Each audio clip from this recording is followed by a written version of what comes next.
Refrigerator अंदर रखी हुई वेजिटेबल्स और पानी को तो ठंडा करते हैं, लेकिन इसके पीछे जो इक्विपमेंट्स लगे रहते हैं उनका टेम्परेचर इतना ज़्यादा हाई होता है कि हम उन पर खाना पका सकते हैं। तो फ्रिज के बाहर इतना ज़्यादा टेम्परेचर और अंदर की तरफ एकदम ठंडा ठंडा, यह कैसे पॉसिबल है? इसके अलावा कई बार जब फ्रिज खराब होता है तो हमारे दिमाग में एक ही बात आती है कि इसकी गैस खत्म हो गई होगी, लेकिन दोस्तों ऐसा कुछ भी नहीं होता है। इसके पीछे की साइंस इस वीडियो में 3D एनिमेशन की हेल्प से समझते हैं। जो रेफ्रिजरेटर का हार्ट होता है वह कंप्रेसर होता है। यह एक रिसिप्रोकेटिंग टाइप कंप्रेसर है। इसके अंदर एक सिंगल फेज इंडक्शन मोटर होती है। जब यह मोटर रोटेट करती है तो इससे जुड़ा हुआ पिस्टन कुछ इस तरीके से मूव करता है और यहाँ पर जो गैस होती है उसको कंप्रेस करके पंप करने का काम करता है। इन कंपोनेंट्स की वर्किंग रेफ्रिजरेटर की बॉडी को थोड़ा सा साइड में रखकर अच्छे से समझते हैं। कंप्रेसर एकदम पैक होता है क्योंकि इसके अंदर एक गैस भरी जाती है जिसका नाम है फ्रीऑन R134a, जो आजकल कॉमनली यूज होती है, और मोटर और कंप्रेसर दोनों मिलकर इस गैस को पंप करने का काम करते हैं। जब कंप्रेसर इस गैस को कंप्रेस करता है तो इसका टेम्परेचर 90 डिग्री सेंटीग्रेड तक इंक्रीज कर देता है और प्रेशर 8 बार तक बढ़ा देता है, और इस गैस को हम रेफ्रिजरेंट भी बोलते हैं।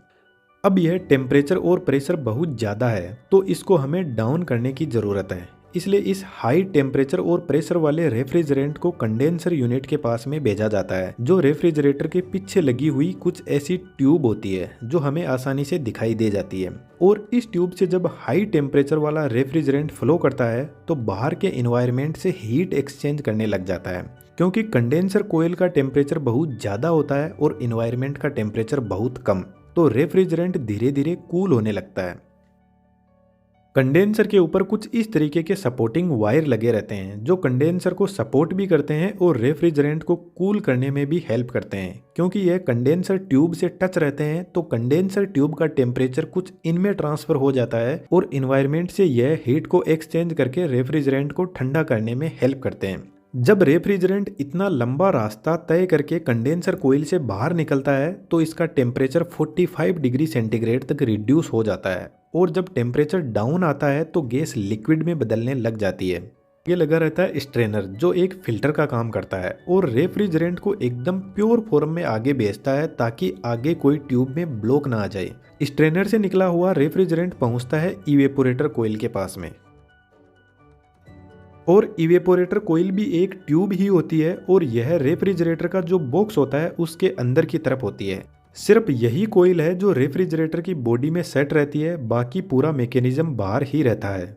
रेफ्रिजरेटर में जो सबसे ऊपर का बॉक्स होता है जिसको हम फ्रीजर बोलते हैं, वहां पर यह कोयल लगी रहती है और इसका इफेक्ट सबसे ज्यादा फ्रीजर में ही होता है। इसलिए इस बॉक्स में बर्फ आसानी से जम जाती है क्योंकि इस कोयल के अंदर एक बहुत ज्यादा ठंडा लिक्विड रेफ्रिजरेंट फ्लो कर रहा है। तो फ्रिज के अंदर जब हम कोई वेजिटेबल या फ्रूट रखते हैं तो उसकी गर्मी को इस कोयल में चल रहा रेफ्रिजरेंट एक्सचेंज कर लेता है, अपनी ठंड को वेजिटेबल को दे देता है और गर्मी को अपने पास में लेकर आगे निकल जाता है। यदि एक गर्म और एक ठंडी बोल पास में रखी हुई है तो गर्म बोल ठंडी बोल को थोड़ा सा गर्म कर देगी और ठंडी वाली बोल गर्म वाली को थोड़ा ठंडा कर देगी। इस तरीके से दोनों अपनी एनर्जी को एक्सचेंज करती रहेगी। तो ठीक ऐसा ही फ्रिज में होता है। जब इवेपोरेटर कोयल फ्रिज में रखे हुए किसी भी वेजिटेबल फ्रूट की गर्मी को एक्सचेंज करती है तो इसके अंदर जो लिक्विड फ्लो हो रहा है वह वापस वेपर में बदलने लग जाता है गर्म होकर, यानी वापस गैस में बदलने लग जाता है।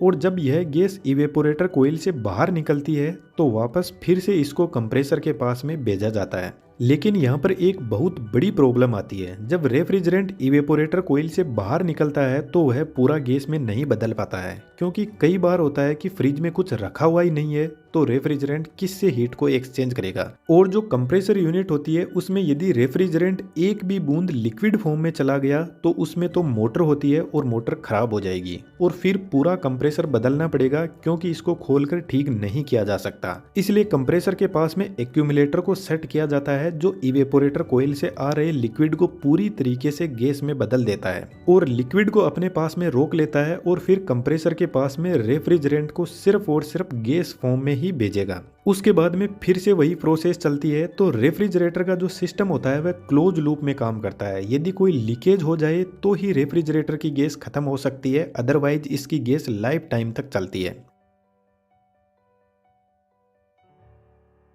लेकिन आप कई बार नोटिस करोगे फ्रिज में कि जो इवेपोरेटर कोईल है उसको बहुत स्ट्रगल करना पड़ता है। आपने गर्मियों में देखा होगा जब हम किसी गिलास में एकदम ठंडा पानी या कोल्ड ड्रिंक डाल देते हैं तो उसके चारों तरफ पानी की बूंदें जम जाती है। तो ठीक ऐसा ही इवेपोरेटर कोईल के साथ में होता है। फ्रिज के अंदर जो भी थोड़े बहुत वाटर वेपर होते हैं जब कोईल ठंडी होती है तो उसके पास में चिपक जाते हैं और कोईल के चारों तरफ ही बर्फ जम जाती है, जिसकी वजह से इवेपोरेटर कोईल सही से हीट एक्सचेंज नहीं कर पाती है और इवेपोरेटर कोईल लिक्विड को गैस में नहीं बदल पाती है। इसलिए इवेपोरेटर कोईल के चारों तरफ एक हीटर कोईल भी लगी रहती है जो हर 5 से 6 घंटे बाद में ऑन होती है और इवेपोरेटर कोईल के ऊपर कोई बर्फ जमी हुई है तो उसको हटा देती है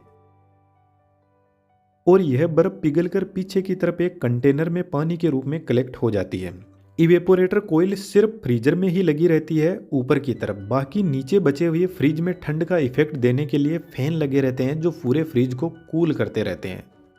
अब मैंने आपको बताया कि कंप्रेसर फ्रिज का हार्ट होता है, तो फ्रिज में दिमाग भी होता है और उसका दिमाग का नाम है थर्मोस्टेट। जब हम कूलिंग इफेक्ट को कम या ज़्यादा करते हैं तो उस टाइम थर्मोस्टेट कंप्रेसर की स्पीड को कम या ज़्यादा करके टेम्परेचर को कंट्रोल करता है। यदि हम फ्रिज का टेम्परेचर बढ़ा देते हैं तो उस कंडीशन में थर्मोस्टेट कंप्रेसर को स्लो स्पीड में रोटेट करवाएगा, जिसकी वजह से कंप्रेसर कम गैस को पंप कर पाएगा और कम कूलिंग इफेक्ट दिखेगा। जो डीप फ्रीज होते हैं उनमें कंडेंसिंग कोयल का स्ट्रक्चर बदल दिया जाता है जो कुछ इस टाइप का होता है और उसमें एक फैन लगा रहता है जो कंडेंसिंग कोयल की गर्मी को बाहर निकालने का काम करता है। बाकी काम करने की प्रोसेसिंग सभी फ्रिज की एक ही जैसी होती है।